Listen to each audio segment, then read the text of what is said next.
के एपिसोड में हम बात करने वाले हैं हिपोक्रेट लोगों के बारे में जो आयुर्वेदिक ट्रीटमेंट को स्लो समझते हैं लेकिन आयुर्वेदिक प्रोडक्ट्स यूज करते हैं।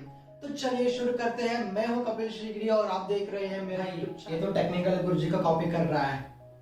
अरे हिपोक्रेट जी, आपके बारे में ही बात चल रहा था कि जो लोग होते हैं जो प्रोडक्ट्स बेचते हैं आयुर्वेद का नाम डाल के सिर्फ, उनके बारे में क्या बोलना है आपका? हिपोक्रेट हो कि दूसरों के बारे में बात कर रहे हैं। तो चलिए फिर से शुरू करते हैं।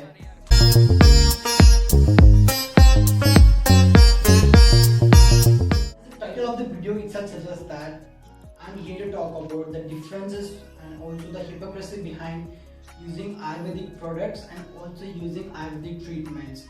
So I'm not bluffing here. I had to research a lot of the things and I also had to find out the gross profits of all the Ayurvedic products and also what's the gross profit in using Ayurvedic treatments.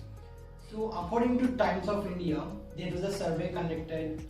So that survey was named NSSO survey, in which about 90% of Indians prefer allopathic treatment, whereas only 5 to 7% of people in India prefer Ayurvedic treatment. Or else, in Ayurveda, in Ayush, there are 5 main medicine treatment procedures: AYUSH. All those 5 branches include around only 5 to 7% of the people. So this is the data for treatment procedures. Whereas for the products, it was also connected in the same survey.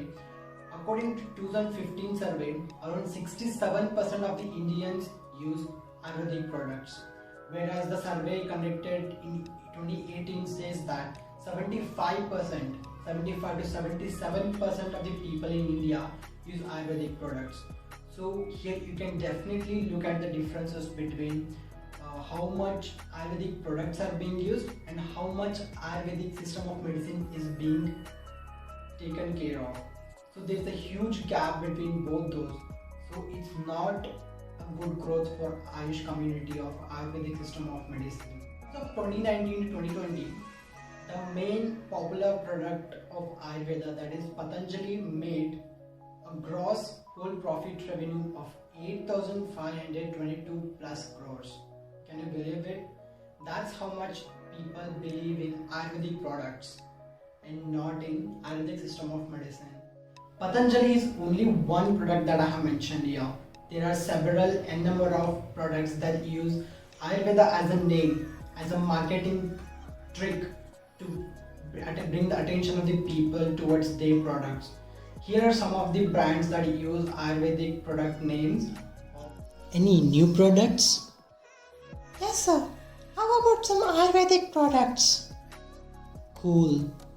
Sir, we have some of the references if you would like to see some. Lol, use your brains. There's no need of all that. Just add some Ayurveda, nature or Prakriti or Ayush on the box of the manufacturing product. That will do the same trick. There is no need to waste any of the references and also the time. You idiot. For your knowledge, I will tell you a single and simple example like how manufacturing products fool us with the name of Ayurveda. Here is a popular brand. I don't like to take its name. It's a popular fairness brand which recently changed its name. And I looked into the ingredients of those. Among those, 99% of the ingredients are chemical extracts, whereas only 1% of all those ingredients are from Ayurvedic system of medicine. But we do not know that if they are complete Ayurvedic products. And those 1% ingredients includes Lodra, Kesara, Chandan, Lotus. And all these includes only about 1% of whole components. Then just think, this is what they do in the name of Ayurveda. This is not fair. So use your brains and don't be fooled by the name of Ayurveda.